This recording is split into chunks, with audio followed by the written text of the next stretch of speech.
Salve, salve! Estamos de volta.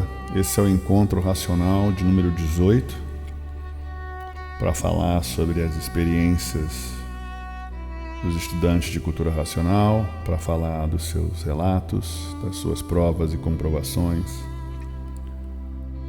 E é sempre bom falar de cultura racional e falar dos momentos que vivemos e aprendemos tanto, né, no Retiro Racional, nos anos 70 e 80, próximo ao Racional Superior da Terra, o Sr. Manuel Jacinto Coelho. Hoje nós estamos conscientes de que cada dia que passa, mais e mais, essas provas e essas comprovações têm ajudado os estudantes a não só relembrar os valores principais, os valores fundamentais, que são os pilares da cultura racional, mas as provas e comprovações aos mais novos, a quem não viveu ao lado do mestre, a quem não teve essa oportunidade de aprender com uma pessoa, um ser tão especial. E o programa de hoje, o programa de número 18, nós vamos conversar hoje com Márcio Eugênio, da cidade de Itamonte, em Minas Gerais. Salve, salve, Márcio. Salve, meu amigo. Seja bem-vindo. Prazer. Márcio. Seja bem-vindo. Eu queria saber da tua história, da tua jornada, do teu primeiro contato, né, com o livro Universo em Desencanto. Como é que chegou na sua vida a notícia, né, o panfleto? Como é que foi seu primeiro contato com o livro? Então, Figueiredo, é o seguinte, eu tinha um amigo que estudava cultura racional, entendeu? E um dia, eu estando no comércio dele, eu comecei a ler o livro, estava em cima da mesa dele, eu comecei a ler. Aí ele chegou para mim e falou: poxa, você gostou? Eu disse: pô, gostei do livro, poxa. Aí ele me deu o livro de presente. Em que ano eu comecei a ler. Em que ano foi isso? Foi o ano de 1975. Uhum. Eu comecei a ler, fui gostando da leitura, eu vi que a leitura estava me transformou, entendeu? Nesse local que você leu? Uma coisa... No local que você leu? No momento que você estava lendo? Não, depois que ele me deu o livro, uhum, eu comecei a ler, uhum, entendeu? Uhum. Eu comecei a ler e a leitura foi me trazendo assim, ela foi me transmitindo uma paz, entendeu? Uhum. Uma paz interior muito grande. Uhum. Eu me lembro que na época eu frequentava a igreja católica. Eu era coroinha, eu era sancristão. E eu não via na religião a base que eu sempre me perguntava: o porquê da vida, entendeu? O porquê das coisas que estão acontecendo. E eu não tinha resposta. Aí foi onde eu me afastei e comecei a estudar cultura racional. Aí eu estudando o primeiro volume, aí esse meu amigo, ele ia sempre no Retiro Racional, entendeu? Em 75? E despertou em mim, em 75, no ano de 75, aí despertou em mim a vontade de conhecer o Retiro, porque ele falava no Retiro e tal. Uhum. Aí me despertou em mim a vontade de conhecer o Retiro. Aí ele falou com o mestre, com o Sr. Manuel, né, que é o autor dos livros do Universo em Desencanto, e ele autorizou a minha ida. E aí eu, feliz da vida, fui. Rapaz, quando eu cheguei lá, eu senti uma coisa assim muito grande dentro de mim, entendeu? Eu senti uma paz, uma tranquilidade, um sossego, entendeu? E quando eu cheguei no Retiro, não tinha nada do que existe lá hoje, tá? Era laranjal, tinha bastante laranja, entendeu? E ali o que nós fizemos? Nós fomos construindo o Retiro. Os próprios estudantes, que na época eram os colaboradores, né? foram construindo o retiro, foram fazendo as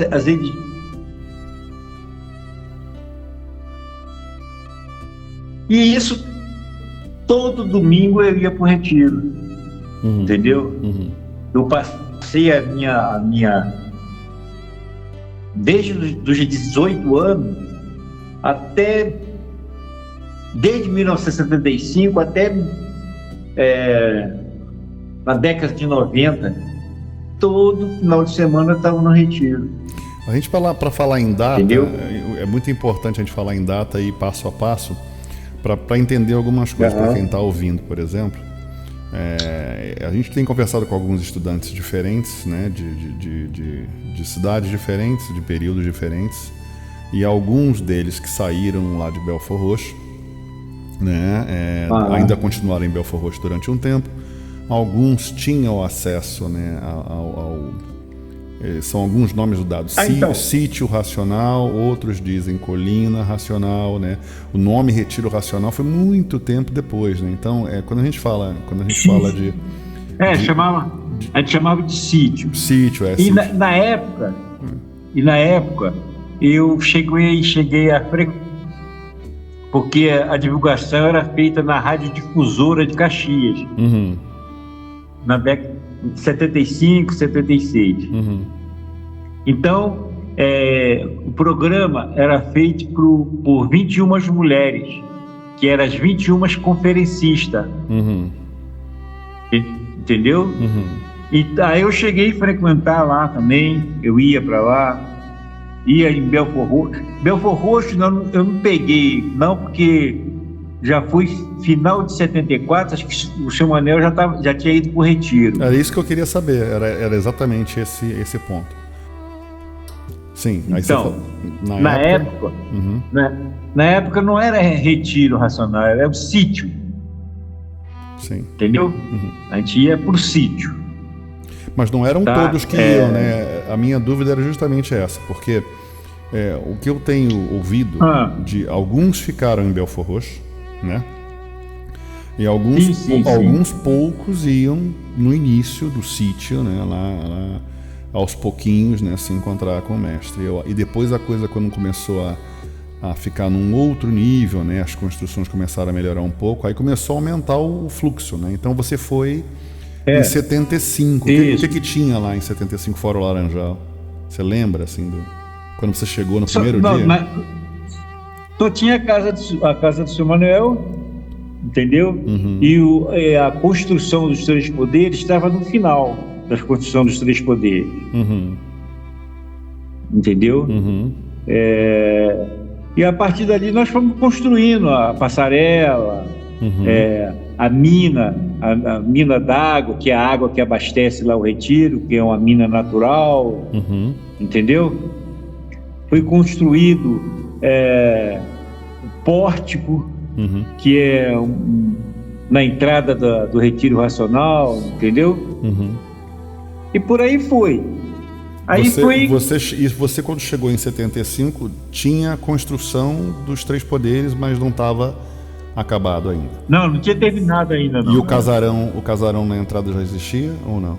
O casarão já existia, já existia o casarão. Ok. É onde o pessoal ia para lá e se hospedava ali, né? Morava ali, né? Ok.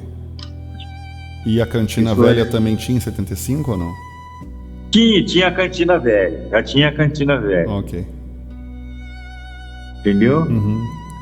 E as pessoas que iam para lá final de semana, iam quantas pessoas? Acho que umas 200, 100 pessoas ou um número bem maior? Olha, tinha um ônibus que levava o pessoal, esse ônibus pegava o pessoal em Belford Roxo, entendeu? E levava o pessoal para o retiro, que era o pessoal, as mulheres que iam para a gráfica para poder confeccionar os livros, né? Então já tinha gráfica também, né? Já tinha algum lugar para fazer o livro? Em 75? Já tinha. Em 75? 75, já tinha gráfica. Isso. Aí já começou a confeccionar os livros, entendeu? Começou a fazer os livros. E aí eu achava foi. que esse período é uma confusão minha mesmo. Porque tem um momento que ele fala que os livros eram produzidos em uma gráfica, inclusive ele tem um relato, né, em vídeo, ele falando sobre isso, né, que os livros eram produzidos e os livros iam sumindo, né, dentro da gráfica. Então eu imaginei que esse período era o período do Retiro, mas então esse período era o período de Belford Roxo, então, né? Não, era o tempo de entendeu? Os livros eram produzidos em Belford Roxo, nesse caso, né? Não, era numa gráfica no centro do Rio de Janeiro. Uhum. No Rio de Janeiro, entendeu? Era numa gráfica e era confeccionado o livro e era mandado pro Retiro, né? Uhum. Entendeu? Então mas eu acho que ficou uma dúvida aí com relação a Belford Roxo. Ele estava em Belford Roxo e aí ele mandava fazer os livros em uma gráfica. Quando ele estava, antes, em 72, por aí. Quando ele estava em Belford Roxo, ele mandava fazer os livros em uma gráfica. E foi desse relato que ele falou que o pessoal produzia os livros e os livros que iam contar de manhã, os livros sumiam, né? E o rapaz contratou o segurança para tomar conta, né? E falou que ia entregando os livros aos poucos. Então ele ia entregando os livros em Belford Roxo. Essa era a minha pergunta, né? E quando ele foi para o Retiro, no caso o sítio ainda, em 75, na sua informação, eles já estavam começando a produzir os livros dentro do Retiro, não é isso? Dentro do Retiro, né? Legal. Achei que fosse bem depois. Eu estava imaginando bem depois, anos e anos depois. Nessa época, 75, 76, na década de 76. Aí já começou a confeccionar os livros lá no Retiro. Uhum. Foi montada a gráfica, né? Uhum. Entendeu? E todo final de semana as colaboradoras iam para lá, os colaboradores, e tinha pessoal que ia para costurar livros, entendeu? Uhum. A outra parte ia encapar, entendeu? E aí foi desenvolvendo. É interessante falar sobre isso, porque eu realmente estava contando com essa ideia da gráfica, começar a produzir o livro já bem mais à frente, lá para 78, 79, mas é impressionante como o Retiro já tinha movimento então, porque falando de tempo, né? Quando você chegou já tinha gráfica, então já tinha alguém construindo lá antes. O casarão a gente até entende porque é uma propriedade, né? Tinha lá o laranjal e tudo mais, mas tinha cantinho, né? Tinha tudo, então foi antes, né? Isso. E as pessoas, e tinha a caravana, né? Uhum. O pessoal ia para Belford Roxo, a antiga residência do São Manuel, o pessoal ia para Belford Roxo, e de Belford Roxo saía uma caravana. E à tarde, quando terminava a caravana, o ônibus ia para o Retiro, levava os caravaneiros para o Retiro. Entendeu? Esse ponto era de Belford Roxo, do casarão em Belford Roxo, que saiu o ônibus, ou tinha algum lugar específico? Casarão e Belford Roxo. O ônibus saía de Belford Roxo. Então as pessoas se encontravam, por exemplo, se você estivesse em Nova Iguaçu, ou estivesse em Belford Roxo, ou em algum outro bairro ali por perto, o pessoal ia primeiro para se encontrar em Belford Roxo, não é isso? E aí de lá ia para o Retiro. O ônibus com a caravana saía de Belford Roxo. Eram umas 9 horas da manhã, ia fazer divulgação, tá? Em determinado local. O pessoal se encontrava em Belford Roxo, tá? Dali saiu o ônibus e levava o pessoal para determinados bairros do Rio de Janeiro para poder divulgar a cultura nacional. Entendeu? Aí, quando terminava a divulgação, lá por volta de 3h30, 4 horas da tarde, o ônibus levava os caravaneiros para o Retiro. Entendi. Entendeu? E esses bairros da decisão da caravana lá local, né, que fazia a decisão, eram bairros próximos ali à região de Belford Roxo, Caxias ali, ou lá mesmo, tipo Copacabana, ninguém ia? Qualquer lugar. Cascadura, Né, Madureira, entendeu? Cada domingo era um lugar. E você lembra o tamanho dessas caravanas, assim, né, nesse período? O ônibus saía lotado. O ônibus saía lotado e ainda saía carros ainda acompanhando o ônibus. Entendeu? Um ônibus só do Retiro, né? Não era esse ônibus, o Retiro não tinha ônibus. Era um ônibus alugado. Ok. Entendeu? Era um ônibus alugado que pago pelos próprios caravaneiros. Cada um dava uma quantia e pagava o ônibus. Entendeu? Então era um só, né, no caso, era suficiente um ônibus, né? Era um ônibus só. E saía alguns caravaneiros dos seus próprios carros, né? Que acompanhava a caravana, acompanhava o ônibus. E esse período de caravana, eu acho até interessante falar sobre isso, porque a gente fala de 75, né? Então eu tenho algumas dúvidas ainda, quando eu vejo alguns relatos e quando eu acho alguns registros do livro, por exemplo, eu tenho muita curiosidade com relação aos amarelos, né? Porque a gente sabe que por exemplo, no momento que você chegou, você já pegou o primeiro volume, não é isso? Da obra, não é? Sim. E esse primeiro volume da obra foi o que foi produzido fora do Retiro, certamente, não é? Ou não? Ou você acha que já era do Retiro? Isso, né? Não, era produzido fora. Okay. Nessa gráfica que eu falei com você, entendeu? Não, o que você pegou, o primeiro volume que você pegou em 75, ele já foi produzido fora, certo? Fora. Então, a minha dúvida é os amarelos em que período que ele parou de circular, entendeu? Para começar a circular o primeiro volume. Você sabe dizer mais ou menos? Figueiredo, em que período eu não sei, entendeu? Não lembro em que período que ele parou de circular. Mas eu sei que eles foram feitos fora do Retiro, numa gráfica fora do Retiro, entendeu? Que até então estava sendo montado uma gráfica lá dentro, né? Isso aí. Para poder ser confeccionado lá no Retiro os livros. Então esse momento que você entrou em 75, você acha que o livro já tinha total capacidade de produção já? Ou você acha que era uma preparação ainda para... Não, estava sendo preparado a gráfica ainda para os livros ser confeccionados no Retiro. Ok. Entendeu? Ok. Isso é importante saber, porque em 1975, me parece, né? A minha visão era totalmente diferente, na verdade, quando eu conversava muito com o Raul, né? O Raul cantor. A minha visão era ele me falou que teve um período que nem todos podiam ir no sítio, no caso, né, aqui no Retiro, eram pouquíssimos que iam. E depois, um período bem depois, que começou o pessoal a avançar.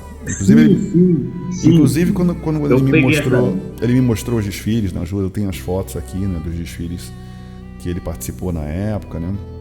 Mas eu não tinha essa visão, porque o que você narrou, na verdade, é que o Retiro não está pronto, né? Tecnicamente não está pronto, tem só o casarão, não tinha o garajão. O Retiro estava em construção ainda, entendeu?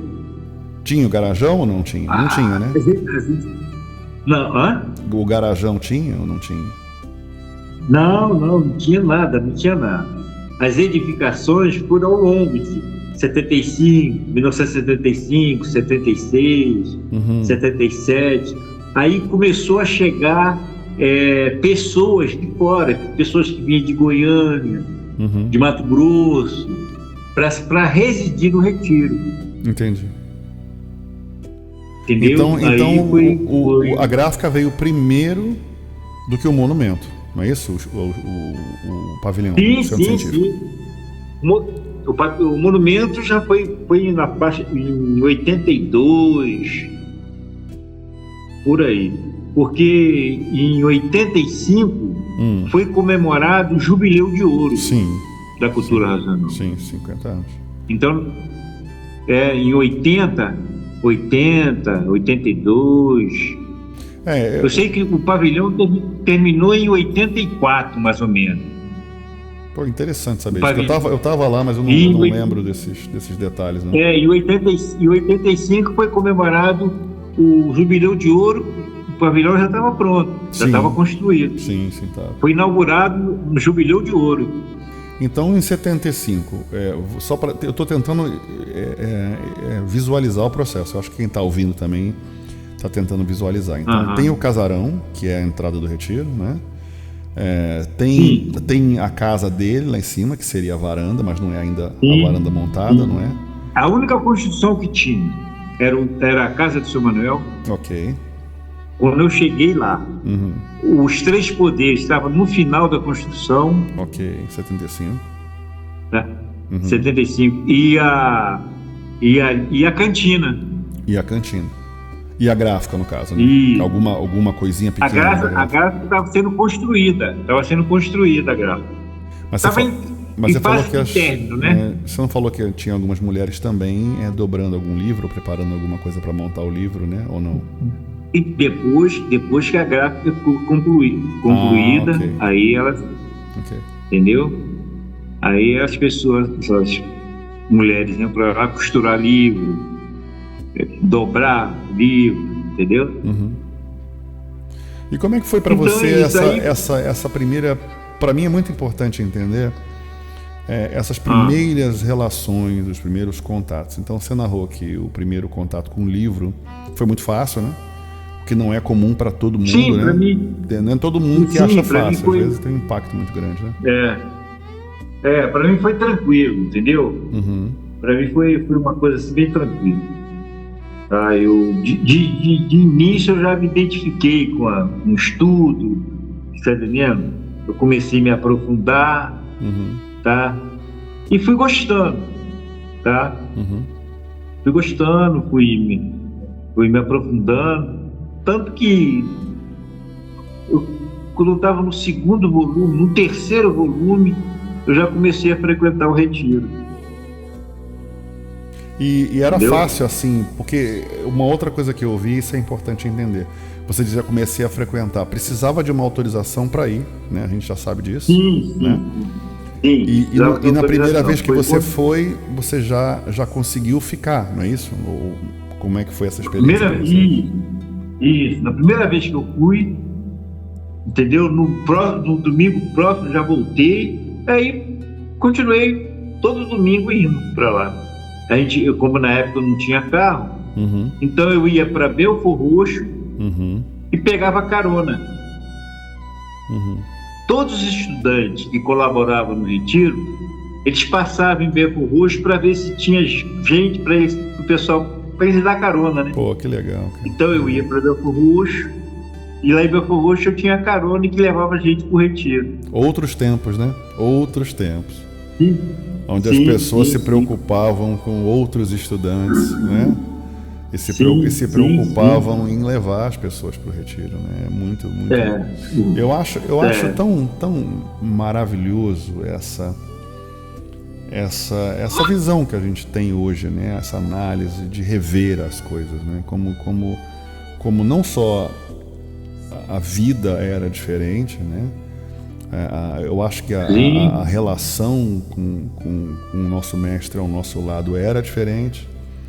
E você vê que a vibração, falando de vibração, né? A vibração das pessoas, elas estavam todas ligadas umas com as outras, né? Então, totalmente em conexão com o próximo. Então, você novo, você acabou de chegar, você tinha a mesma atenção do que os que estavam lá já faz algum tempo, né? Então, eu acho muito... Sim. Eu tinha 18 anos na época. Chegou cedo, né? Chegou cedo. Sim, cheguei cedo. Tinha 18 anos. E ali é o seguinte, eu me identifiquei, entendeu? Com o livro, me identifiquei com as pessoas, tá? E a partir dali, todo final de semana eu estava lá e todo dia eu fazia meu estudo, entendeu? E cada vez que eu fazia o estudo, cada vez que me aprofundava mais, eu tomava consciência da dimensão da cultura racional. Tá? Era uma cultura simples, era algo maior, era algo muito superior. entendeu? E aí eu fui me aprofundando. E é como o livro diz, né? A finalidade da cultura racional é desenvolver o raciocínio, é desenvolver a terceira máquina, né? E é isso aí. Você quando chega no retiro, e obviamente não conhece ninguém lá, né? Você chegou só com uma orientação de uma pessoa, né? Um contato. Eu conhecia 2 ou 3 pessoas, mas a receptividade foi tão grande, cara, que você faz amizade eu rápida, me sentia né? à vontade, entendeu? Isso, me sentia à vontade, tá? Foi assim tão grande a recepção que parecia uma família. Como é que eram as obras lá? Fala pra mim assim, em termos de obra, porque uma das coisas mais impressionantes que eu lembro do meu irmão Fernando Português, que ele nos contou, e um dos diferenciais da cultura racional, principalmente no tempo que o nosso mestre estava à frente, né, dos movimentos racionais, é que no retiro, uma das coisas mais belas que eu acho, em termos de igualdade para quem está ouvindo, né, que os tempos são diferentes, né, com cultura racional e com a presença do racional superior, na Terra, no caso, né, visualmente. Ele dizia o seguinte, que as pessoas vinham lá para fazer obra nesse período de construção do retiro. Obviamente está se falando de obra de cavar, né, de fazer barragem de rio, né, de construir. Não estou falando só de tijolo e cimento, né, a gente está falando de um trabalho bruto, na verdade, um trabalho muito puxado. Interessante que depois quando eu comecei a me enturmar com as pessoas, eu comecei a perceber que tinha engenheiros, advogados, era o que eu ia dizer, exatamente o que eu ia dizer. Contadores, médicos, tudo virando concreto. É exatamente o que a gente está ligado na mesma vibração.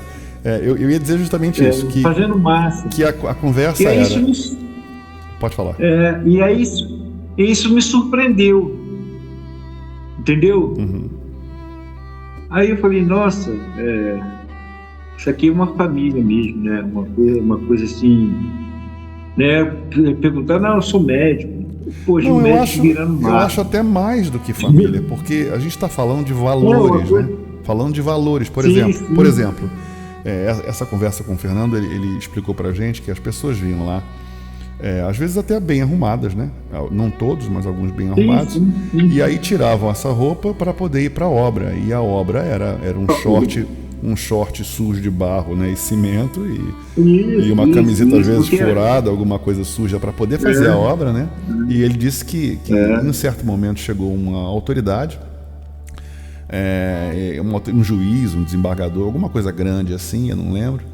E aí alguém chamou, obviamente, o pessoal já sabendo das regras, né, que todos são iguais, e alguém chamou ele para a obra. E aí uma pessoa da varanda, parece que, não sei se foi a Terezinha ou alguém, falou, não, o doutor vai para a varanda lá conversar com o mestre. Não, o doutor não vai. E acabou que a história se desenrolou, que o tal doutor, né, falou, não, eu estou sem roupa, eu vim com terno só. E, não, tem roupa aqui. Então, essa ideia de igualar os estudantes de cultura racional, não só na questão cultural, né, na questão intelectual, na questão de educação, né, mas na questão econômica também. Então, assim, o rico e o pobre, o educado, o professor de uma universidade e o homem do campo, todos eles igualados na mesma altura, né? Todos eles na mesma régua, né? Isso é muito bonito. Se tinha um propósito, né? Que era erguer o que hoje é o retiro racional. Porque como o seu Manuel dizia, aqui é um pedaço de torrão sagrado, entendeu? Aqui, todo esse retiro aqui não é um lugar comum, tá? E todas essas construções ali estão edificada no peito. assim como os três poderes. Entendeu? Uhum. Eu acho que... Como os três poderes. Para quem... Não sei se já relataram para você a construção dos três poderes. A metragem dele é 7x7, 7x14 e 7x21. Uhum. E quando a pessoa estava medindo, tá, a construção dos três poderes, sob a orientação do seu Manuel, quando ele mediu de um lugar para o outro, existia uma pedra formando os 7 metros.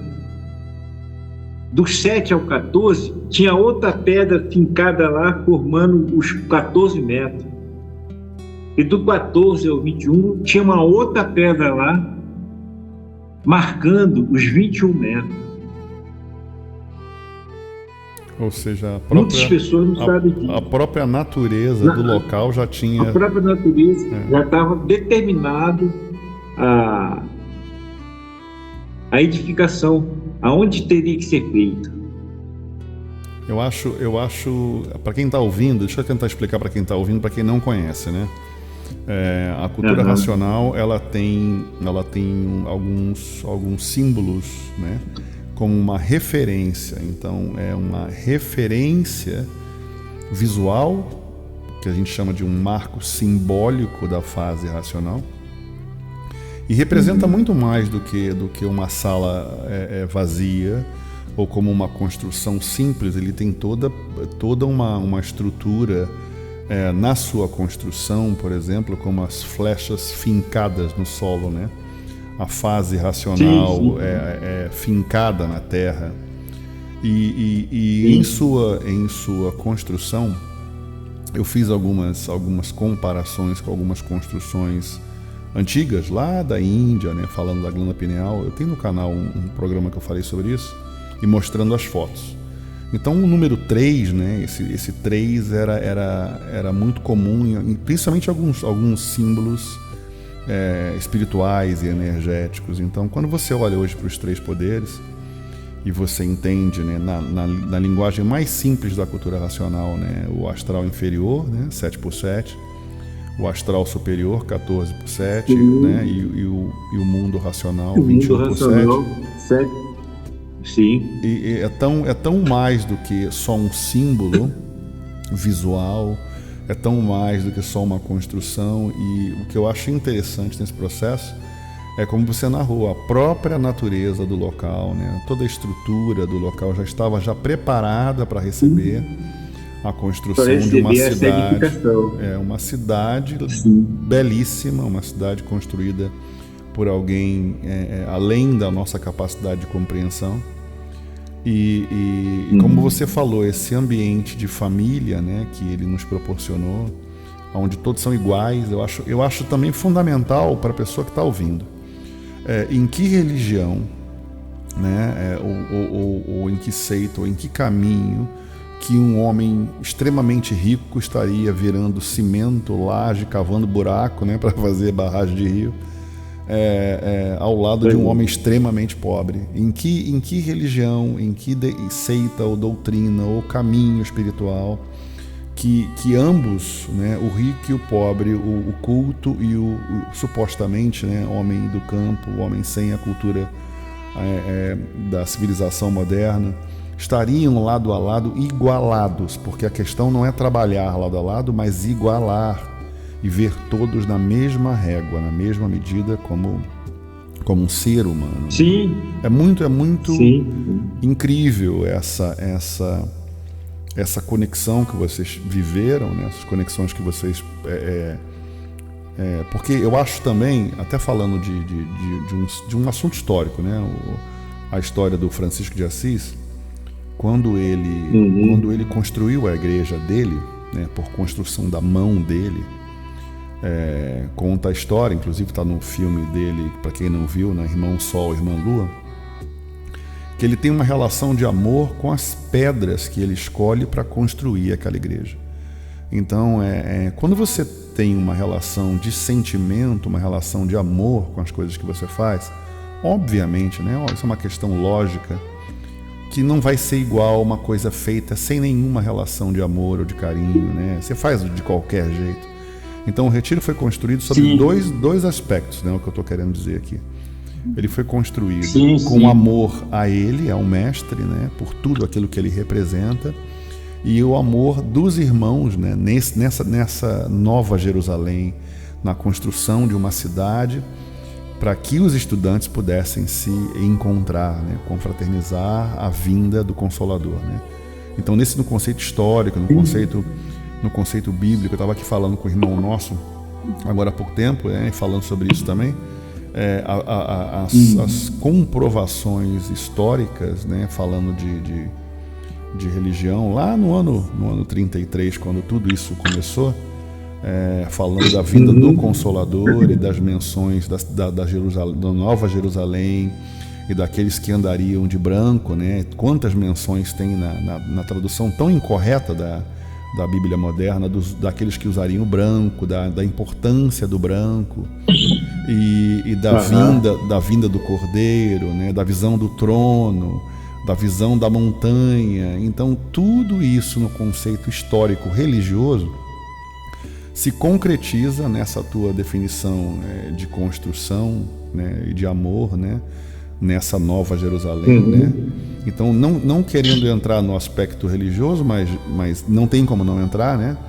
Que vocês se igualaram de um... Não tinha um portal de entrada? Tinha um portão de entrada? Não tinha ainda, né? Do lado do casarão? Não, tinha. Do lado do casarão? Tinha. Já tinha o portal? Já tinha, ok. Então essa linha do portal, essa linha de entrada do retiro, é uma linha imaginária, digamos assim. Deixamos para o lado de fora a nossa vida artificial, né? As nossas diferenças, as diferenças políticas, as diferenças religiosas, as diferenças financeiras, as diferenças de cor, as diferenças de econômicas, para começar a construir uma cidade onde todos pudessem viver, compartilhar o mesmo ideal, as mesmas propostas, os mesmos sentimentos.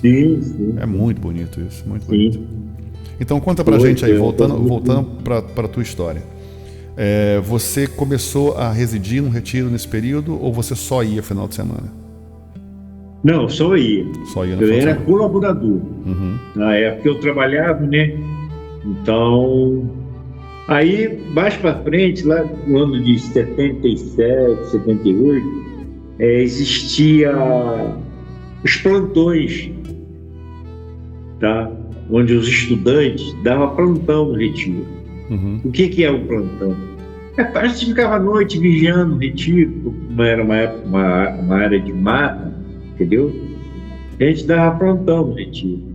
E toda vez, assim que o nosso mestre, São Manuel, liberava as pessoas, ele mandava a gente entrar na varanda e ali ficava conversando com a gente, falando sobre o livro, falando sobre determinadas coisas, sobre assuntos assim diversos, entendeu?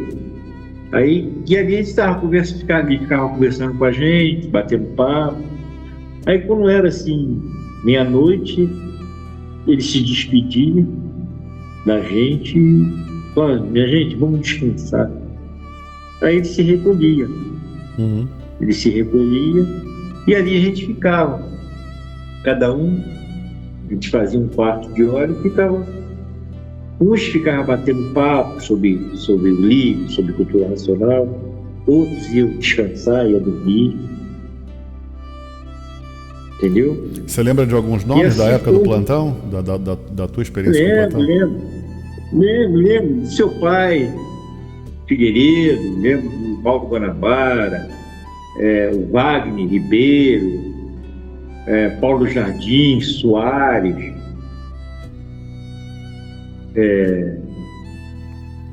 Bastante gente. O Lima, né? Entendeu? Lima, Bebeto, Zito, Jorginho. Esse pessoal do Entendeu? plantão, esse pessoal do plantão, eu lembro deles do plantão, porque eu passei muita noite ali dormindo naquele banco de madeira, aqueles bancos antigos que ficavam Isso, na frente ao lado da cantina velha, tinha essa área coberta e os bancos ficavam ali embaixo, né? Sim. Ficavam os bancos ali, né? Sim. Cansei de virar A gente dormia madrugada. lá em cima, lá, né? Nós dormíamos lá na casa, na varanda do seu Manuel, Uhum, na casa dele. uhum, A gente levava colchonete, né? uhum, Tinha os colchonetes e lá a gente ficava. Entendeu? uhum. E aí eu me lembro quando era 6 horas da manhã, nós tocávamos um sino. Tinha que ser 6 horas da manhã Sim. para poder, como se fosse um despertador para os estudantes, né? Uhum. Acordarem, tomar o café e 7 horas e ir trabalhar. Eram 3 toques naquela Ia pra época também, colaboração. nos anos 70 ou não? Porque hoje em dia são 3 toques do sino, né? 3 badaladas, né? Sim, 3 toques. Eram 3 também toques. naquele período? 3 toques, Eu te falava, salve o astral superior, salve o astral superior, salve o mundo racional. Uma saudação para os 3 Eu reinos. cansei de tocar aquele sino, eu gostava. Pô, que legal. Eu gostava, geralmente, eu ficava por último. Você gostava, Porque eu gostava de ver acordar os outros porque estava no plantão, era isso? Era a vingança do... Não, eu gostava de ver o amanhecer, porque quando dava 6 horas eu descia para tocar o sino Uhum, e apagar as luzes, né? uhum. Pô, era uma coisa assim, eu me realizava, era uma coisa gratificante para mim. A gente tem algo em comum aí, Entendeu? porque o sino, nos dias mais recentes, né? O retiro tocava, o rádio começava a tocar logo depois, né? Assim que alguém entrava no estúdio, tocou o sino e mais a pouco tocava a rádio. E a primeira música era sempre a mesma, né? Uma música muito antiga, dizia: agora uma voz se faz ouvir, é a voz do racional superior, né? Para onde vamos numa guerra, né? Somente paz e amor. Você sabe qual é a música, né? Sabe qual é a música, não? Então, eu estava na minha cabeça associado sempre o sino e a primeira música. Sino e a primeira música. Então, eu vi muito amanhecer também ali. E eu acho que essa rotina de acordar, às vezes tão cedo, né? Porque para alguns é bem cedo, né? Mas é tão incrível, né? Você sabe que eu lembrei de uma situação ali na Cantina Velha e eu não consigo esquecer do Severino. Tem um Severino lá do Retiro, né? Que tomava conta da sopa. Sim. Tomava conta da sopa. Sei. E ele tinha uma memória que eu tenho que eu era pequeno, e tinha esse prato fundo, né, de sopa, né? Mas era acho que exagerado demais, né? Então ele tinha uma concha gigantesca. E eu lembro de estar pedindo para ele, né? Eu tinha acabado de tomar a sopa incrível naquela época. E aí eu lembro de estar pedindo para ele mais um pouquinho, né? Um chorinho, para ele botar um pouquinho mais. E aquela sopa, aquele prato fundo com aquela concha que ele tinha gigantesca, que ele mandou fazer aquela concha. Não existe aquilo, né?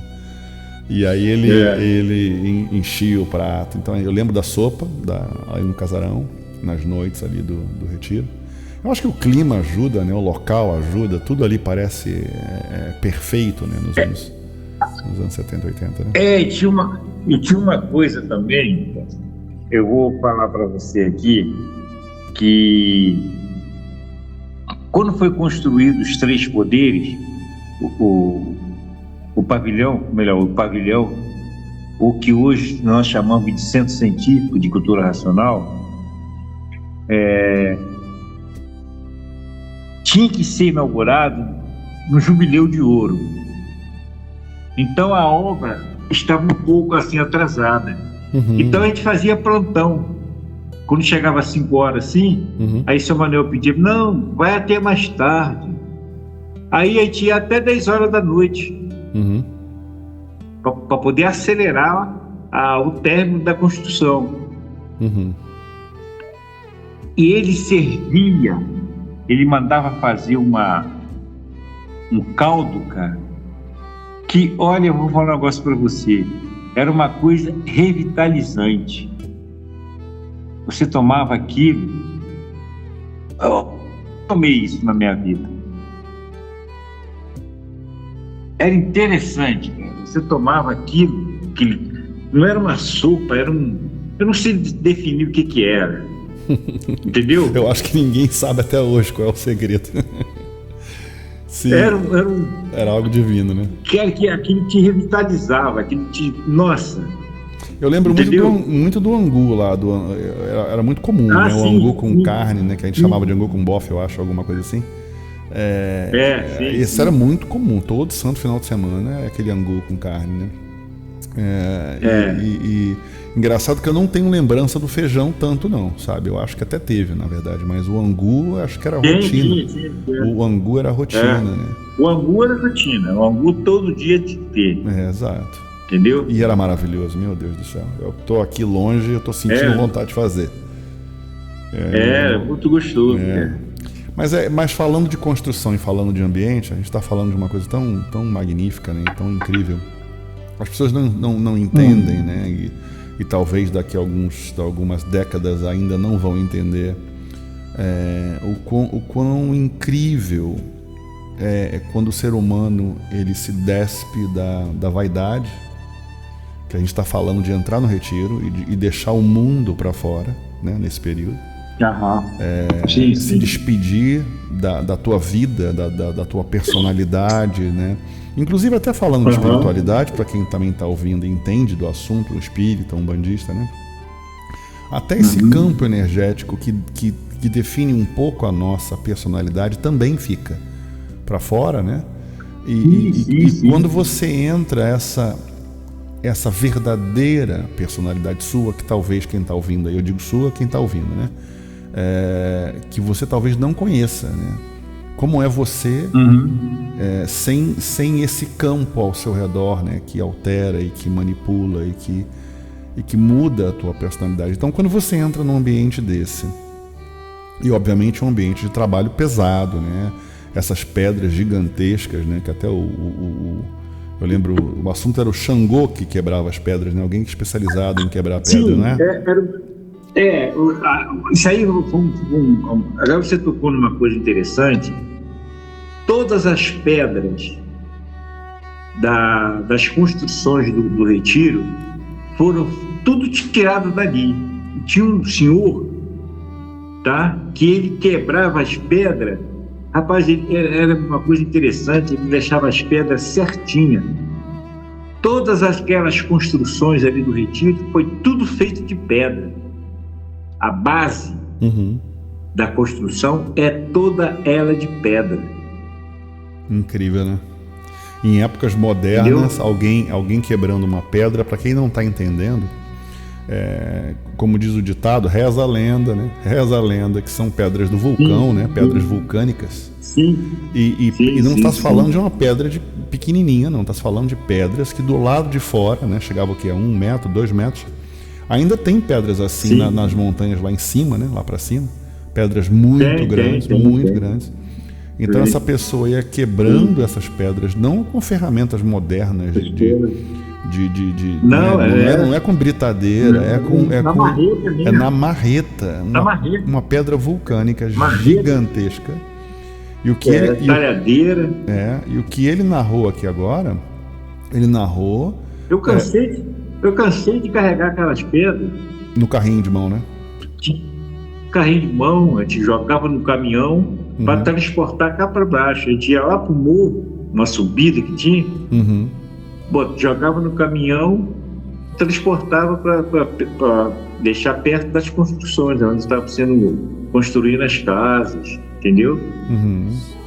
Foi uma época muito boa, uma época muito interessante, muito boa, uma época muito gratificante da minha vida.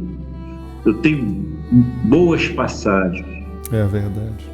Entendeu? Essas estradas que você falou lá em cima das montanhas também diziam muito que isso é até um pouco da minha conclusão, e eu tenho algumas conclusões baseadas em alguns assuntos bem isolados, mas eu acho que são assuntos meus mesmo, que eu ainda não tenho tão claro, que essas estradas foram abertas para construções de casas, e diziam, né, na época que seriam casas para muitos gringos morarem, né? Pessoal que vinha de fora, de outros países, né?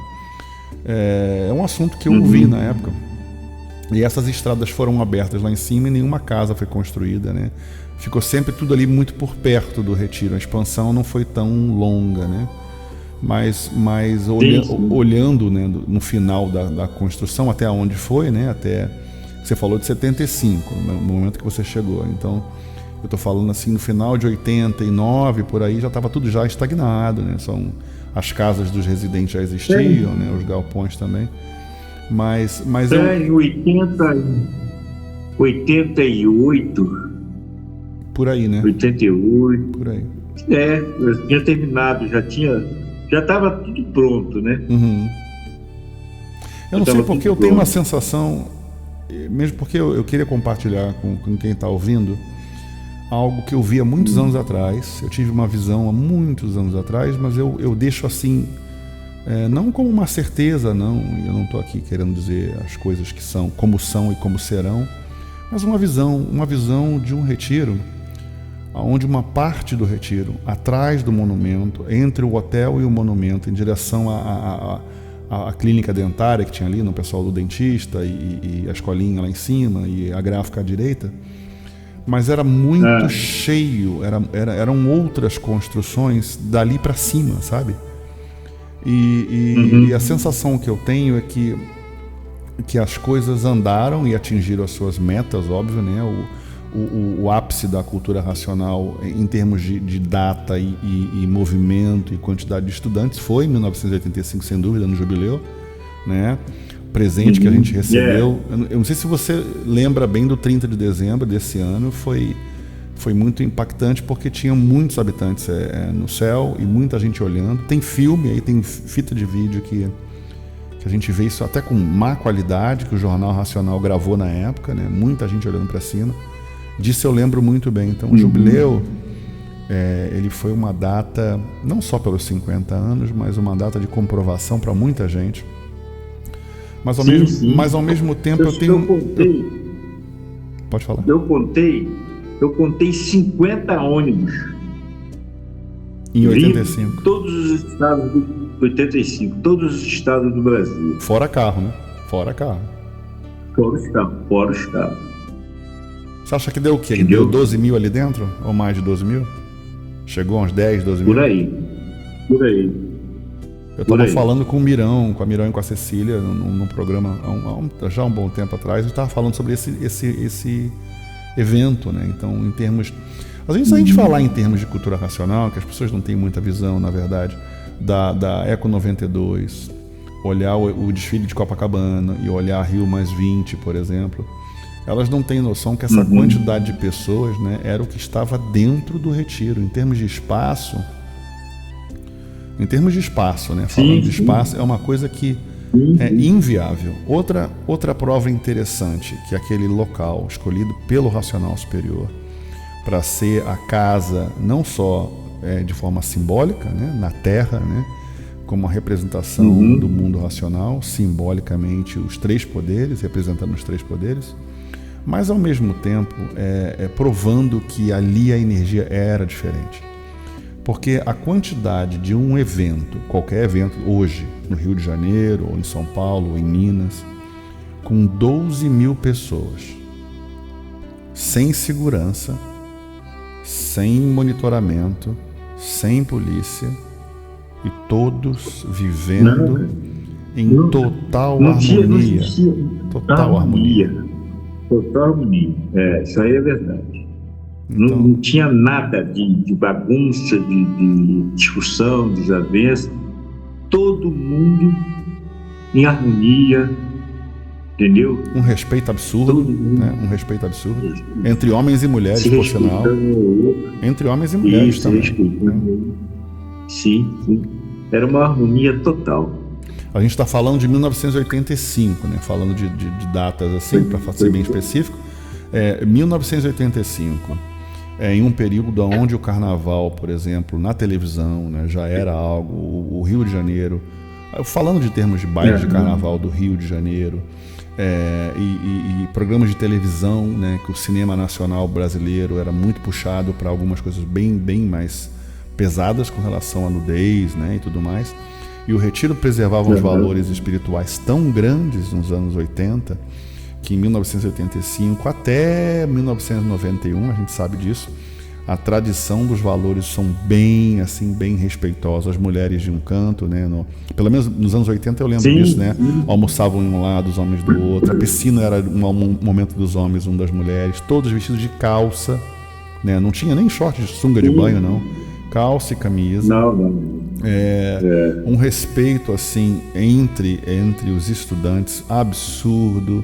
Um equilíbrio, um amor e um carinho uns com os outros, dos mais novos, dos mais antigos, e todos celebrando. Então, em um evento de 12 mil pessoas, de 12 mil estranhos, digamos assim, né? Em qualquer lugar do Brasil nos anos 80, em 1985, precisaria de polícia, precisaria de corpo de bombeiro, precisaria de quê? De médicos, e não teve nada demais, foi maravilhoso. Não faltou comida, né? Não faltou bebida, não faltou felicidade. Então Foi assim, resumindo. Foi em total harmonia. Havia harmonia, havia sintonização, havia respeito. Entendeu? Uhum. E é isso aí. Eu acho. Pode falar. Só numa coisa tão grande para existir isso. É paz, concórdia, né? É verdade.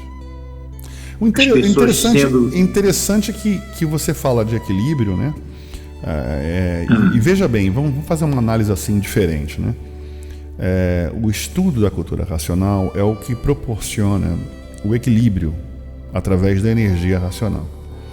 E esse equilíbrio e essa evolução vibracional, a vibração que a pessoa vibra, é um caso individual. Cada um tem o seu grau de evolução, o seu grau de conexão, digamos assim na linguagem popular, a sua espiritualidade refinada, né, elevada.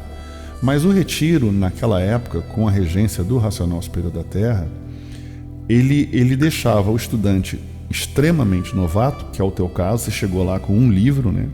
Eu acho que você não chegou a acabar o primeiro. Chegou a acabar o primeiro ou não, quando você foi lá a primeira vez?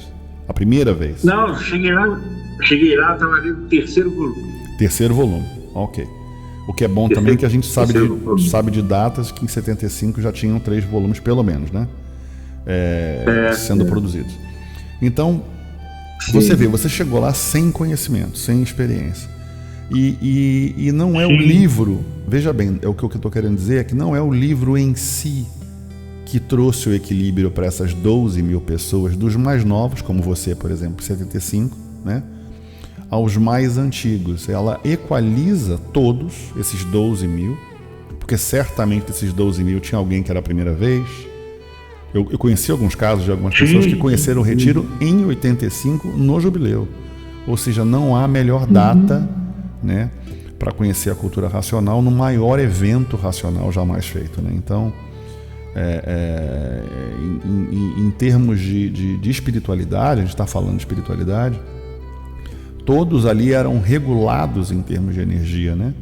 Então, mesmo o mais novato, chegando totalmente sem entender nada, ele tinha a mesma beleza de relação. Né? Estávamos sob a regência de uma energia só. Todos, entendeu? Acobertados, regidos pela energia racional, que era a energia presente ali. Entendeu? Por isso que o estudo da cultura racional proporciona isso ao estudante, o equilíbrio, a harmonia, através do quê? Do desenvolvimento do raciocínio. Quando ele passa a desenvolver o raciocínio, tá? Ele passa a ter equilíbrio, ele passa a ter discernimento, ele passa a ser consciente. Por quê? Porque ele está desenvolvendo o dono da vida dele, que é o raciocínio. Tá? Então ele passa a ser um ser equilibrado, ele passa a ser consciente da vida dele. Tá? Essa é a finalidade da cultura racional. Aí as pessoas perguntam, mas como? A cultura racional, ela não é extraída do saber material. Ela é extraída de um saber do mundo superior. Que para isso teve que vir um habitante do mundo racional para poder materializar a energia racional em livros, em palavras. E que essa energia materializada, essa energia materializada em palavras, que é a energia racional, então nós, seres humanos, ao entrar em contato com o livro, imediatamente é acionado o raciocínio. Quando você começa a ler, você passa a desenvolver o raciocínio, porque é a energia racional materializada em palavras. E só quem pode desenvolver o raciocínio é só a energia da origem do raciocínio, que é a energia racional. Porque o raciocínio é um habitante do mundo racional que está materializado. Então, só a energia da origem que vai desenvolver o que é da origem, que é o raciocínio. Então, por isso que há um equilíbrio, essa harmonia, a confraternização entre os estudantes. Por quê? Porque todos nós estamos sendo regidos por uma energia só, que é diferente da energia elétrica magnética que rege o pensamento e a imaginação. Mas você vê a diferença entre as duas situações, entre a conexão pessoal sua, que é o Márcio aí na sua casa fazendo essa conexão e vibrando nessa frequência que não é comum, né, a todos os seres humanos, porque eles não conhecem ainda a fase racional. Mas os racionais estão vibrando em diferentes frequências, né? Todos os racionais, e cada um no seu processo vibracional, alguns mais, alguns menos.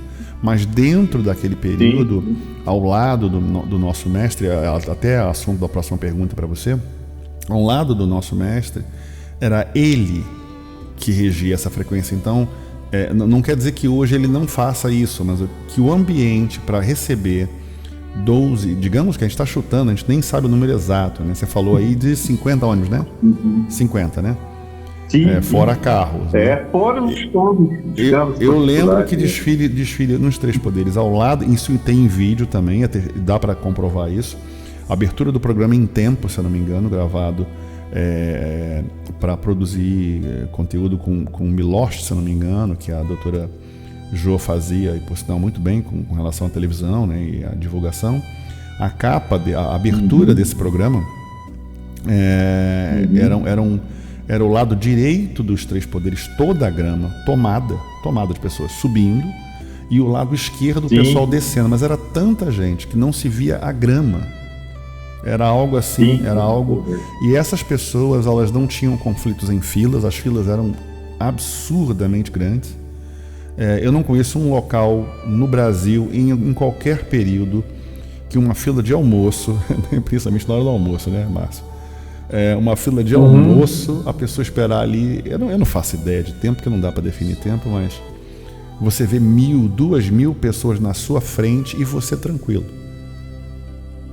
É algo também incomparável, né? A energia racional sob a regência dele, veja bem, para que as coisas funcionassem sempre bem, né?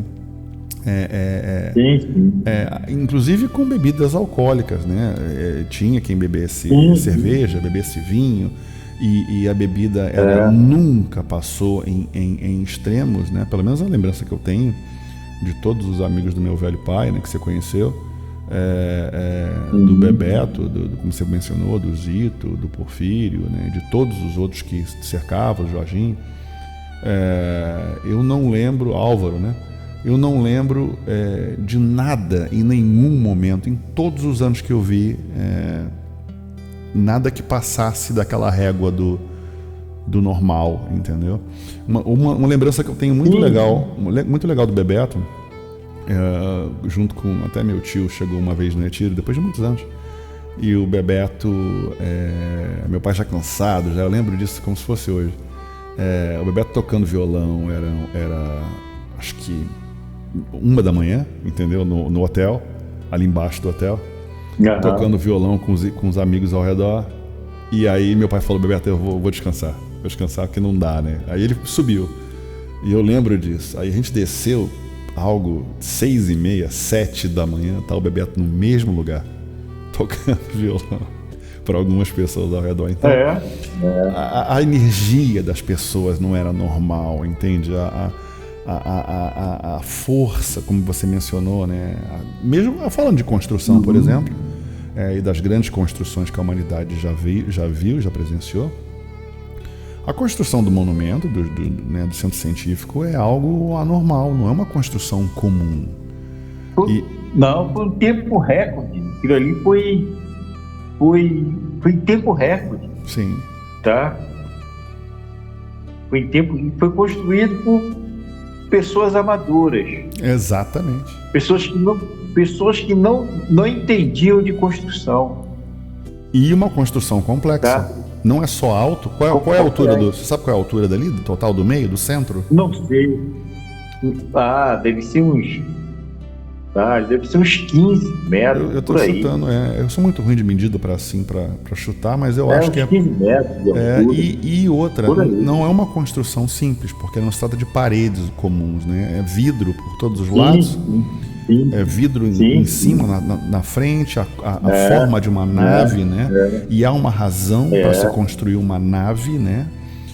Não literalmente, para quem não conhece o centro científico, né? Um monumento, alguns chamam de monumento, alguns de centro científico, né? Alguns de pavilhão. Aliás, eu nem sei, no ano que você chegou lá, como é que vocês mencionavam o nome? Tinha alguma coisa assim específica? Centro Científico de Cultura Racional. Sempre foi isso, né? Sempre foi? Ou chegou a mudar em algum momento? Centro Científico de Cultura Racional. E quando o mestre mencionou nave, ele alguma vez se ouviu falando, vocês estão construindo uma nave ou não? Não. Ele sempre se referia Centro Científico de Cultura Racional. Ok, ótimo. Então, para quem está ouvindo, uma construção no formato de uma nave, um local que costumava... É formato de um disco voador. Se olha de frente assim, é formato de um disco voador. Exatamente. Entendeu? Aonde a sua frente, né? A frente é para os 3 poderes, na verdade, não é? Não é a parte de trás. E as conferências são feitas de costas para a rua, né? Porque a frente dele é os 3 poderes, né? Você vê que a própria estrutura Aliás, falando dos 50 anos, eu lembro que aliás, lembrei de uma pessoa aqui agora. Nos 50 anos de cultura racional, todos os pilares eram cercados de flores. Então tinha... Vê se me corrija se eu estiver errado aí. Porque são lembranças falhas, né? Existia essa estrutura que eles colocavam ao redor dos pilares, né, das vigas ali que seguravam o monumento, e encheram de flores. Metálica, né? De metal, exato. Sim. E encheram de flores ali. Então eram flores até o final. E eu lembro até de uma pessoa que trabalhou ajudou, né, como garçom, né? E estava vestido de garçom, de gravata borboleta, eu acho, né? Era isso, né? Que não fizeram uma espécie de uma mesa. Eu fui escalar para trabalhar de garçom. Sim. No Jubileu de Ouro. Eu tô lembrando. Eu tava lá. Eu acertei aí, pelo menos em alguma coisa. E eu lembro. Engraçado que a gente começa a falar de memórias, né? As memórias vão aparecendo assim, e se eu não me engano, o nosso mestre subiu, né, lá na bancada, né, faz parte da mesa lá dos 50 anos, não fez? Ele não falou lá? Ele desceu, veio lá embaixo, ele interagiu com os estudantes, né? Veio ali interagir e tal. Como é que foi a tua experiência com ele a primeira vez? Você teve algum contato com ele na primeira vez? Ou chegou alguns contatos no início? Ele chegou a falar com você sobre você especificamente? Olha, primeiro contato que eu tive, falar a verdade, eu já até comentei isso com você. Eu tinha um medo de chegar perto de São Manuel. Teve uma vez, lá no início, foi 6, 76, 77. Eu estava ali perto da cantina, estava ali na cantina tomando um café. E ele chegou ele, Dona Terezinha.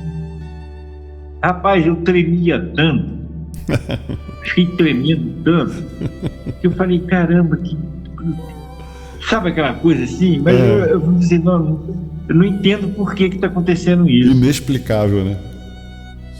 Inexplicável. Aí teve uma outra vez, aí eu comecei a fazer parte da equipe de filmagem do Retiro. Equipe de filmagem, né? Que ano foi isso? A equipe de filmagem começou em 78, 79.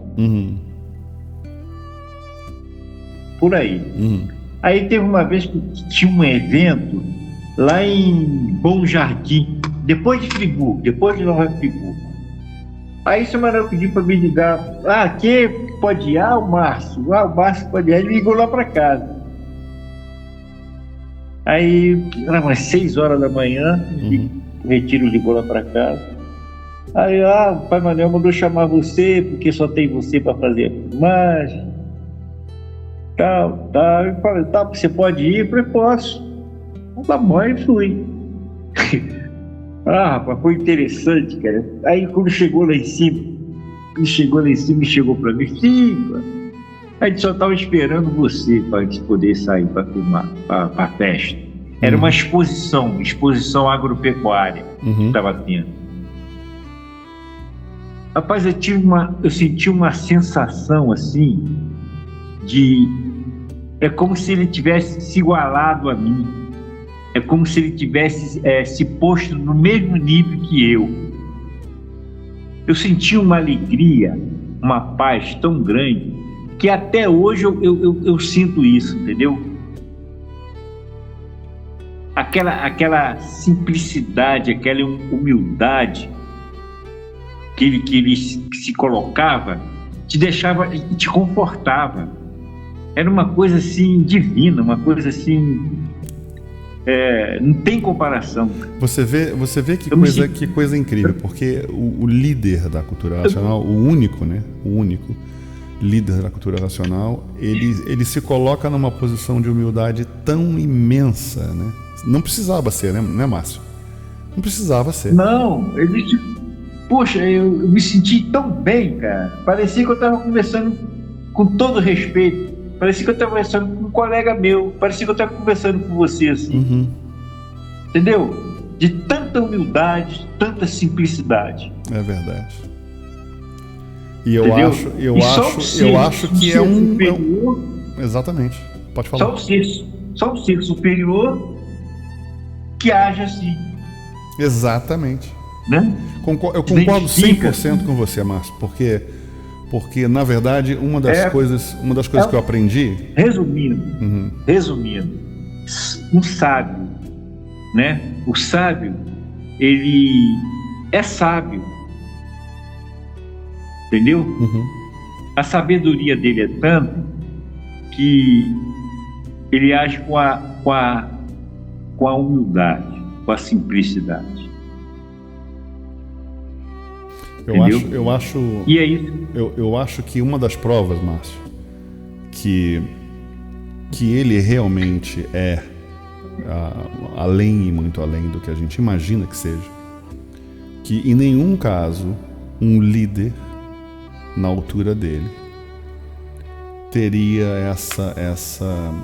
essa capacidade, não só de porque a gente está falando, a gente pode falar um pouco mais além do que o ser humano, né? Porque a capacidade de ler o pensamento, de saber como você se sente, de conversar com você, por dentro de você, saber dos teus medos, por exemplo, né? Quando você chegava perto dele. Então, eu acho belo demais isso, muito belo. Sim. Verdade. Você falou pra mim que ele perguntou se eu tava com medo dele, né? Não, ele não chegou a perguntar não, mas a gente já sabia, né? Ele já sabia, né? Mas como ele já sabia disso, eu Ele já sabia, aí me deixou tranquilo,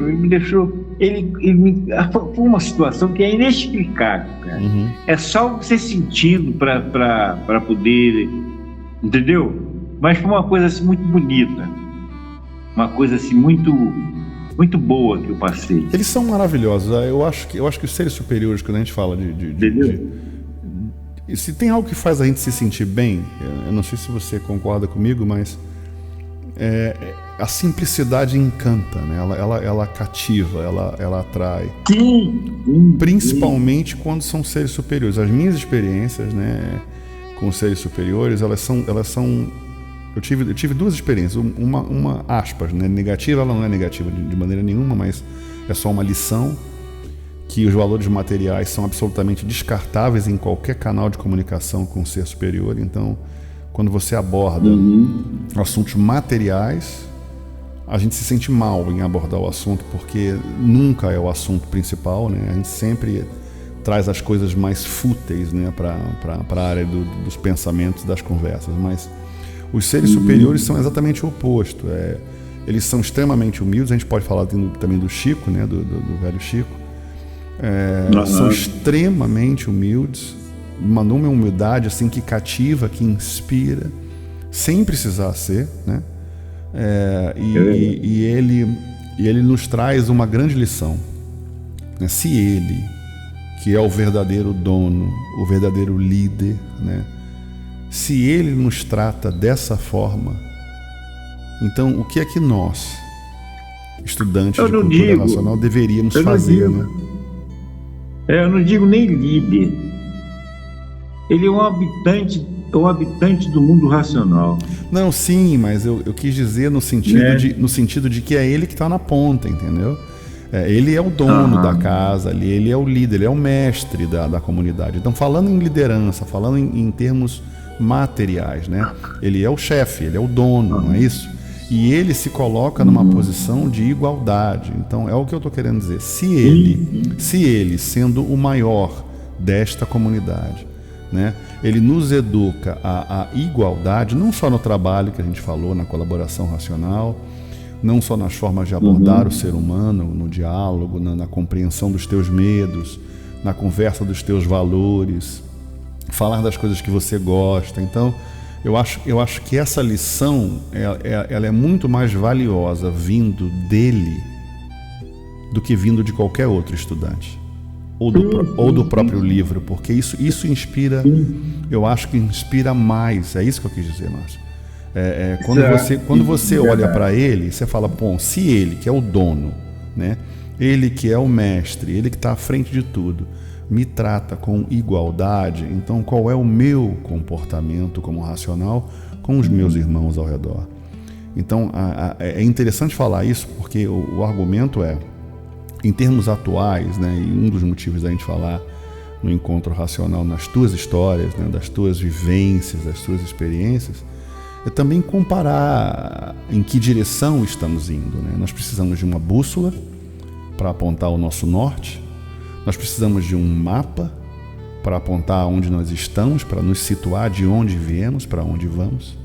E esse conjunto de valores racionais, que é chamado de linha racional, né? São as leis racionais, essa é uma delas, é a primeira delas, né? É a humildade, é o amor ao próximo, é o respeito, é o entendimento. Então, eu acho que quando ele nos ensina essa lição, olhar para os outros se torna muito mais do que uma responsabilidade. Eu acho que é uma necessidade. Porque se ele, que é maior, falando de novo, né, falando em termos materiais, né, se ele que é maior e nós que somos menores se iguala, e aliás isso é textual na cultura racional. Existe um texto que eu não lembro exatamente, então não dá para parafrasear aqui como ele disse, mas eu vou dizer por alto, e você que está em casa e tem um livro sabe qual é o texto. Ele fala assim, o aparelho racional, no caso falando de evolução, né? Saindo da condição de animal racional para racional, de racional para aparelho racional e entrando na mudança de vibração e de conexão com o mundo racional. Ele diz: o aparelho racional se sente mal em que os demais não estejam como ele está, porque ele quer que todos estejam iguais a ele. Então ele Sim, para sim. não se fazer superior, veja bem que lição de superioridade, para não se fazer superior e não machucar os demais, ele se iguala, ele abaixa para tratar todos em igualdade. E isso é um dos valores fundamentais da cultura racional, que também se aplica a uma outra lei. E é por esse motivo que esse é um entendimento meu, né? Você pode me ajudar se eu estiver aí equivocado. A minha visão é, quando você se liga ao mundo racional, ele diz para você manter isso com você, são as particularidades. Porque são dois valores e duas medidas, né? A primeira medida é que quando você, imagine você estuda 2, 3 livros, vamos falar de 1975, e eu estudo 50 livros. E você em 2, 3 livros, numa frequência vibratória, numa conexão melhor com o ser humano, no entendimento da vida, do universo, você se liga a um plano superior. E eu com 50 livros estudando já há 10 anos não consigo me ligar. Então isso causa um certo constrangimento, uma situação difícil para você lidar, olhar para uma pessoa que conseguiu mais rápido, outros mais devagar. Então quando você iguala isso e você mantém isso para você, você não fere, não prejudica os demais. Então é sempre o maior, o mais elevado, vamos falar assim na linguagem do mundo, né, espiritualmente elevado. Você se abaixa para se igualar aos seus irmãos. Então o morador de rua, e aliás eu tive várias experiências com seres superiores disfarçados de pessoas extremamente simples. Voltei a falar com a minha esposa, falo com outros irmãos, que acontece muito. E agora eu cheguei à conclusão, eu gravei um programa que vai para o ar daqui a alguns dias, eu acho, 2, 3 dias, eu acho, do Obras Primas. E nessa leitura ele fala sobre o dinheiro, né, e que o dinheiro não é de Deus, não foi criado por Deus. E ele aborda num assunto sobre valores materiais, né, e valores espirituais. E o grande X da questão é que todos somos iguais nesse ponto de vista. E ele dizia que o mundo era belíssimo, né, quando foi iniciado, e a nossa vida era melhor. Então, quando ele nos iguala nessa questão vibratória, o que eu estou querendo argumentar é que quando você entra no retiro em 1985 e você lida com aquela frequência vibratória igual, quando você entra no retiro em 75 e você vê que ele se iguala a você, né, para que você se sinta mais confortável, mais tranquilo na presença dele, ao lado dele. Então isso é uma grande lição, Márcio, para a gente, para entender que quanto mais você evolui, mais simples você quer ser. Quanto mais você entende, mais em comunidade, em igualdade você quer estar. E essa sensação de que tem alguém precisando mais, ou que tem alguém sofrendo onde não deveria sofrer, ou às vezes indo por um caminho que não tinha que ir, eu acho que é essa lição que a gente tem que avaliar, né, e olhar para ele como ele a referência daquilo que deva ser feito, né? Então essa história Mas essa é a função da energia racional, entendeu? Quando você começa a desenvolver um raciocínio, é afastado do teu ser a energia elétrica magnética, tá? O que nos gera prepotência, a vaidade, a ganância? É a energia elétrica magnética. É essa energia que proporciona ao pensador a prepotência, a vaidade, o orgulho, a presunção. Então, a partir do momento que a gente começa a estudar a cultura racional, isso vai desaparecendo. Mas é uma coisa tão natural que a gente não sente. A gente não sente isso. Por quê? Porque é natural. Tá? Então, o que faz a gente ser assim é a energia elétrica magnética, que faz a gente ser prepotente, vaidoso, ganancioso, violento, tá? Então, a partir do momento que você passa a estudar a cultura racional, essas energias, elas se afastam. Por quê? Porque a energia racional é uma energia superior. E você está desenvolvendo uma energia superior, você fica acobertado por essa energia superior. Então a energia eletromagnética se afasta. Não tem mais acesso ao teu ser.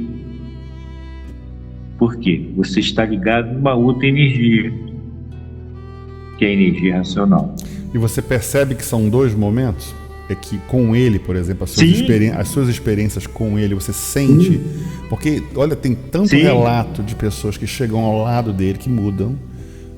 Olha, por exemplo, um relato interessante falando de uma pessoa que... Eu não posso citar o nome, mas tem uma pessoa que dava muito trabalho no retiro e causava algumas confusões e o relato foi o seguinte... eu vou cortar alguns nomes para contar o relato, para falar que as pessoas mudam perto dele.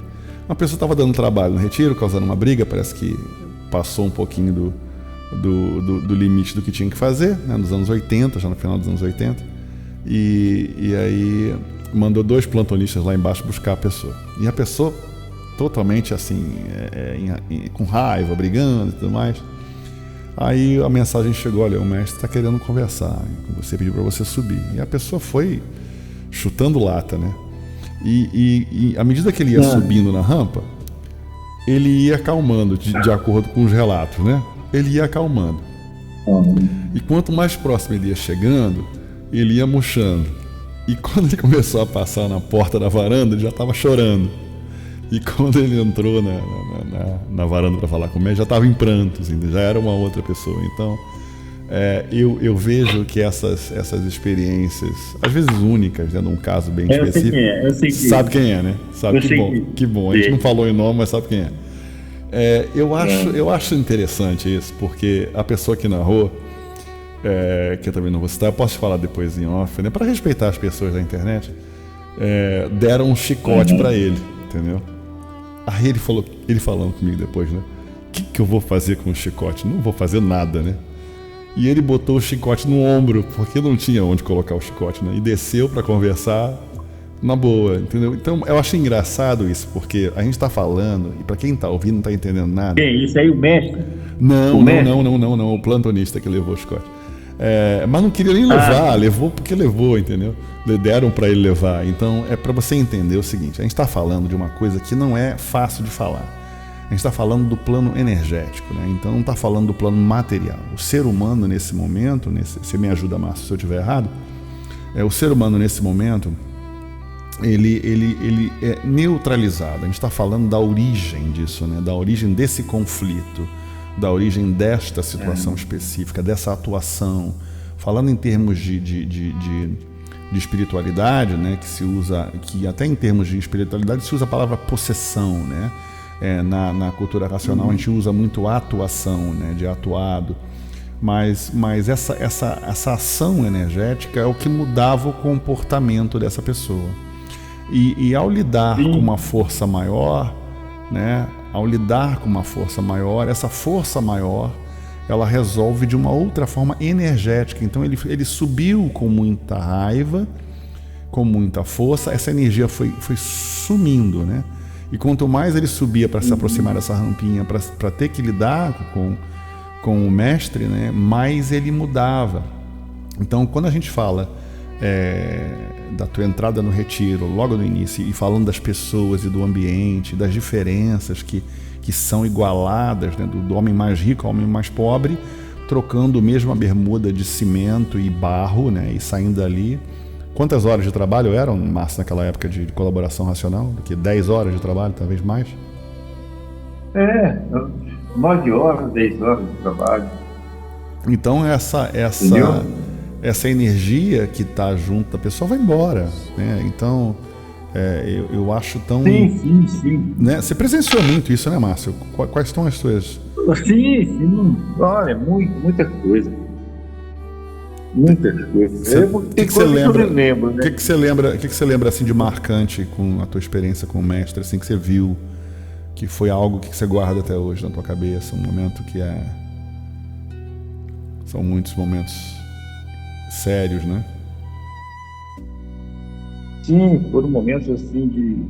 Você lembra de alguma coisa, como alguma experiência que você teve, que você viu alguma coisa, não só sua, às vezes de um outro estudante, de uma relação melhor? Não, eu me lembro de uma coisa, de uma vez, e não sei se você conhecia o Wagner.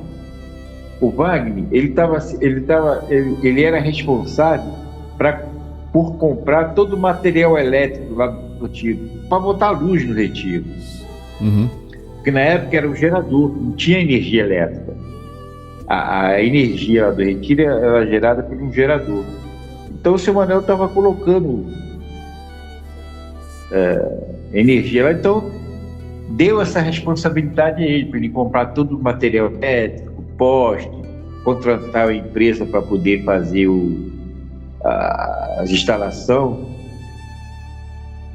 E aí ele foi numa empresa comprar os postes, né? Uhum. Para poder fazer o posteamento, para poder puxar a rede para chegar a luz. E na época nós tínhamos acabado de construir aquela ponte ali da frente, aquela ponte de concreto. Tá lembrado? Aquela ponte? Você lembra, sim, né? Sim, claro. Então, aí chegou a carreta lá com os postes e eles ficou apavorados. Essa ponte vai cair. Tantas toneladas em cima da carreta. Aí ele falou pro motorista, peraí, eu vou lá falar com o chefe lá para ver se pode passar o caminhão aí. Uhum. Aí ele foi correndo lá, falou com o seu Manel. Esse Manel parou assim, não, pode passar, não vai cair não, pode passar. Ele veio meio cabreiro, né, porque era acho que 4, 6 postes em cima do caminhão, da carreta. Uhum. Eu falei, pô, vai quebrar essa ponte. Aí ele chegou pro motorista e falou assim, ó, pode passar. E você, rapaz, vai quebrar essa ponte, tá muito pesado. Não, pode passar, que o homem lá mandou passar. Aí o cara foi devagarzinho, para indo, foi, o caminhão passou. E aquela ponte foi construída por quem? Por médico, por contador, por pessoas que não entendiam de construção. E olha que construção de ponte tem uma engenharia por trás violenta em cima disso aí, né? Violenta. Exato. Entendeu? Eu mesmo colaborei naquela ponte ali. Né? Teve a inauguração da ponte, teve a ida dele lá, né? Então são passagens assim interessantes, cara. Passagens assim legais. Ele você estava nesse evento certamente, na inauguração da ponte, né? Que ele foi caminhando até lá com um grupo de... Não, eu não estava nesse dia, porque foi 6 da manhã, cara. Aquela foto que tem registrada era de 6 da manhã? Era 6 horas. Eu conheço pessoas que estavam lá. Entendeu? Uhum. Você se lembra do João Muniz? Não, esse nome não. O pai do Márcio brincava muito com ele, Márcio Muniz. O Márcio talvez sim, mas o pai dele não lembro. Não lembro. Então. Pelo menos de nome não. Se eu olhar a foto eu reconheço, mas... Então, foi 6 horas da manhã. Muito cedo, né? Ele saiu 6 horas da manhã, chamou o pessoal e foram para inaugurar a ponte. Como é que era a relação das pessoas ao lado dele no início? Porque teve uma mudança de fase, né? Quando o Retiro começou a crescer, já no final dos anos 70 para os anos 80, e o volume de pessoas era muito grande, já ficou um pouco mais difícil o acesso, né, a ele, né? Isso porque tinha que fazer os livros, né? Tinha que receber a mensagem, então ele era muito ocupado. Então ele se afastou um pouco, entendeu? Uhum. Se afastou um pouco. Então, para entender essa questão do acesso a ele, né? Ele se afastou, né? E foi... Sim, ele se afastou porque ele tinha que entregar a obra, né? Tinha que entregar a obra pronta. Nos anos 80 ele estava gravando já histórico, né? Ou não? Acho que porque réplica é assim que... É engraçado, eu tinha uma imagem da data, né, que lá para 79 ele já estava já na réplica e tréplica, né? Eu acho. Sim. Eu tinha uma visão disso, eu não tenho data precisa de nada. Então, por isso que eu estou sempre perguntando. Aliás, até é interessante falar sobre isso. Eu sempre pergunto com relação a datas com neutralidade. Por quê? Porque às vezes as certezas de alguns são diferentes das certezas de outros, né? Não. Por exemplo, eu já ouvi... Em 78 já estava nos históricos já. Então, interessante. Porque eu pergunto isso porque algumas pessoas quando falam, por exemplo, em data, obviamente ela é falha, né? E a gente erra às vezes, né? Em data. Então, algumas pessoas falam algumas coisas e outras falam outras. Então, eu sempre volto para o ponto neutro, entendeu? De questionamento de data, para que as pessoas possam dar o seu parecer exato, né? Então, quando você fala aí... Em 80, em 80 já estava os históricos já. Isso eu digo com consciência, entendeu? Ok. Ele estava produzindo os históricos já, nos anos 80. Já estava produzindo os históricos já. Você vê que interessante, você falou de 75. 75 você estava lendo o terceiro volume. Terceiro volume, a obra certamente já estava pronta nesse período de 75 a 78. Já estava toda pronta. Tanto que era confeccionado fora. E você falou... a obra toda ou só o primeiro volume? Não, a obra toda. Toda, do primeiro ao 21. Em 75? Primeiro ao 21. Em 75. Ok. Você vê por que eu zero as perguntas? Porque, na verdade, cada um viveu alguma realidade bem diferente da outra. Então, às vezes, algumas certezas para alguns não é igual dos outros, né? Quando você fala que nos anos 80 já estava o histórico, então ele vamos dizer, em 5 anos ele fechou a réplica e a tréplica, não é isso? Mais ou menos isso? Por aí. Mais ou menos isso aí. Nos anos 80, a réplica foi produzida com certeza dentro do Retiro. Produzida com a gráfica. Retiro, a réplica foi. Tanto a réplica quanto a tréplica, como os históricos. Não, histórico sim. Só uma parte da obra, os primeiros 21 da obra, que era confeccionado numa gráfica fora do Retiro. Não, várias. Eu tenho, por sinal, aqui. Se eu tivesse preparado para isso, eu tinha procurado antes. Eu vou deixar isso para um outro programa para deixar registrado isso. Eu tenho um irmão nosso que tem vários livros antigos. E ele tirou para mim algumas fotos, entendeu? Das gráficas. Eram várias gráficas, não era só uma, não. Foi mudando, né? É uma pena que eu não vou achar isso rápido, entendeu? E ele mandou tanto para mim, eu fui guardando em algum lugar, eu não sei onde é que tá. Mas são várias mudanças de empresas fazendo diferente. Não sei, talvez porque os anos foram passando, né? Ele foi achando alguma coisa maior, talvez o primeiro volume tivesse algumas produções iniciais em locais diferentes, né? E depois a coisa foi ficando mais com uma gráfica só, talvez, né? Outra coisa que eu acho interessante em termos de quantidade de livro, né, e produção de livro, e aonde os livros eram vendidos na época. Eu cheguei a ouvir alguns comentários de banca de jornal, outros dentro de loja, outros assim, raramente uma livraria específica da cultura racional, né? Nunca, mesmo num ápice de divulgação da época do Tim Maia, né? Você não viu uma loja específica vendendo, mas assim, qualquer loja, qualquer livraria, né? Então eu acho... Não. Acho interessante isso também, em termos de divulgação do livro na época, né? A divulgação racional era muito, muito intensa. Você estava na época do Tim Maia? Você chegou a ver o Tim Maia dentro do Retiro ou não? Ou só em Belfort Roxo, né? Não. Ele não foi para o Retiro, né? Não, o Tim Maia não. Ele ficou só em Belfort Roxo, não é isso? Tim Maia não. Só em Belfort Roxo. O movimento dele acabou em 78 e o Retiro foi não, foi antes, né, de 78, né? Tim Maia foi 73, 74, eu acho. Não é isso? Isso. Antes de você chegar na cultura racional, antes?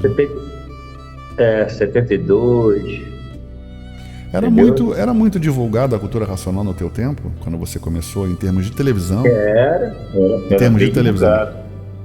Não, não, em termos de televisão, não.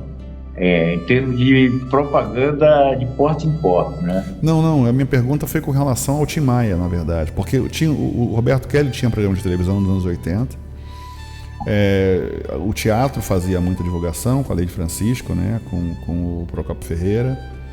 Mas você via mais o Tim Maia em termos de televisão, né? O teatro, ou música ao vivo, eu não sei exatamente qual era o foco dele, mas era muito fácil de ouvir a cultura racional em rádio, e não sei se na tua época você lembra disso em rádio. Não, na minha época eu não via, não. Na minha época eu não via, não. Não era comum, então? Não era comum. Esse é que eu tinha minha dúvida com relação ao Tim Maia na época, né?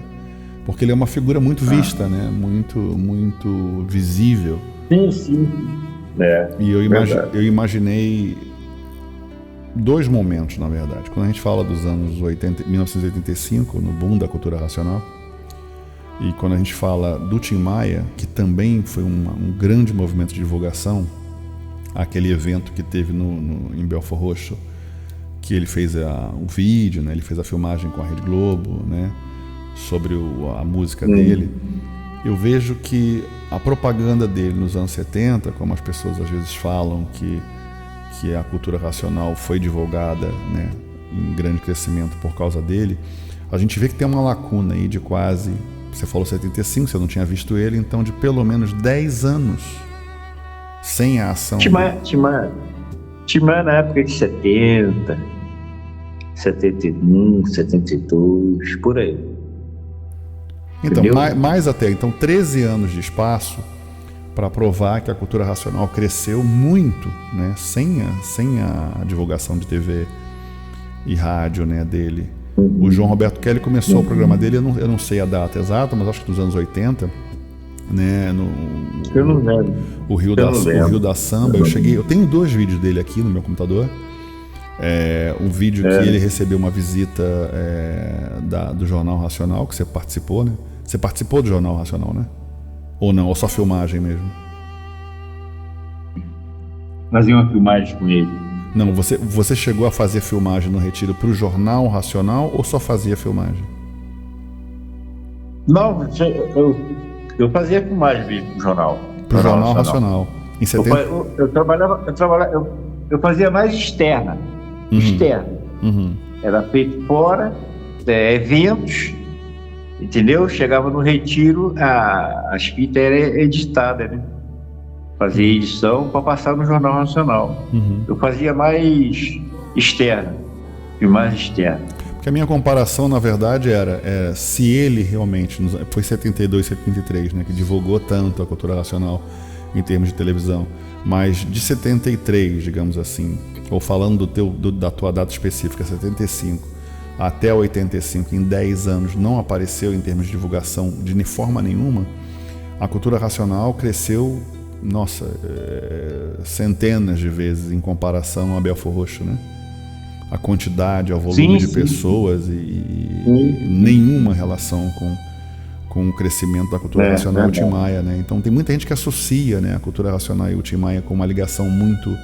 Ele, sem dúvida nenhuma, é o maior divulgador em termos de música, em termos de presença artística, né? Porque ele é famoso até hoje.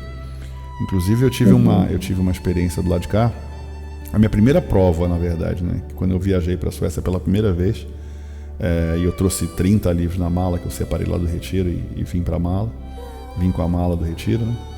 Quando eu cheguei aqui, na primeira semana, os amigos decidiram ir para um bar aqui local, né? E tinha um DJ tocando músicas e tocou Tim Maia Racional. Eu não acreditei, eu falei, não é possível, isso é absurdo, né? E eu perguntei para ele, foi naquele período que o vinil começou a aparecer e começou a ficar famoso, né, no mundo inteiro e ficou valendo uma fortuna, né, quem tinha aquele vinil original, Tim Maia Racional, que depois de muitos anos se tornou uma febre, né, voltar com o Tim Maia Racional. Mas o que eu quis dizer é que é óbvio que, né, que no período de antes, né, era muito famoso e depois voltou a ser muito famoso com o Tim Maia Racional, mas durante 12 anos a cultura racional cresceu muito sem a divulgação dele, né? Sim, sim, foi isso mesmo. Você tem alguma mensagem para compartilhar? Você quer mandar uma mensagem para quem está ouvindo sobre cultura racional? Sobre por que você lê o livro Universo em Desencanto e como é que você indica o livro Universo em Desencanto para alguém? Guilherme, vou falar o seguinte, a mensagem que eu tenho para passar é o seguinte: estudem cultura racional. A cultura racional não é uma cultura do saber de ninguém aqui desse mundo.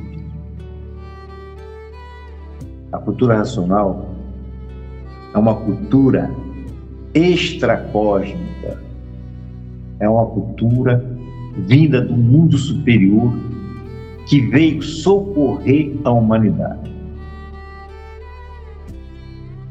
Tá? Fazer com que todos nós retornaremos ao nosso mundo de origem, através do desenvolvimento do raciocínio. Essa é a mensagem que eu tenho para deixar. Obrigado, Márcio, pela tua paciência, pela mensagem. Obrigado pelas lembranças da tua experiência com o livro Universo em Desencanto. Para você que está ouvindo aí o Encontro Racional e quiser participar, é só mandar um alô aí pela rede social. Às vezes o pessoal manda mensagem pelo YouTube, mas não lê a resposta, né? Tem que ficar antenado na resposta. Para quem puder entrar em contato pelo WhatsApp, né? Tem o WhatsApp aí com os estudantes de cultura racional. Eu estou sem o Facebook e o Instagram, então entrar em contato comigo pode ser pelo canal do Instagram da cultura racional em inglês, né? Universo in Disenchantment, que é o Universo em Desencanto em inglês, você acha aí. Ou pelos canais da RCTV, pode mandar um canal pelo Facebook, ainda tem, o Instagram também tem lá. E a gente vai se comunicando. Se você tiver um relato só e quiser só mandar o relato para o Relatos Racionais, a gente edita para você e coloca no ar. E a gente fica por aqui, mais uma vez, agradecendo aí ao Márcio, né, pela paciência, e a gente se vê em breve no próximo Encontro Racional. Salve, salve. Valeu. Tchau, tchau.